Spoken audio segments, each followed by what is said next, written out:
Pinag-aaralan ng Land Transportation Office ang pagbibigay ng special permit sa ilang ruta pagdating ng February 1 kung kailan huhulihin na ang mga unconsolidated jeepney. Para alam namin rin kung anong support facility we can still coordinate with LTFRB DOTR na baka pwedeng magbigay ng special permit. Ayaw naman natin na mag-enforce tapos mawala ng sasakyan ng mga tao sa baba. Ayon sa LTO, paghahandaan yan sakaling kulangin ng masasakyan ng mga pasahero sa susunod na buwan. Binibigyan kasi ng hanggang January 31 ang unconsolidated jeepney units na makasali sa mga nabuo ng kooperatiba o korporasyon. Sa February 1, huhulihin na kasi sila dahil sa pagiging kolorum.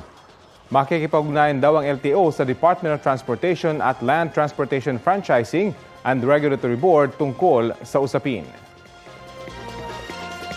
Kapuso, alamin ang maiinit na balita. Bisitahin at mag-subscribe sa GMA Integrated News sa YouTube. Sa mga kapuso abroad, samahan nyo kami sa GMA Pinoy TV at sa www.gmanews.tv.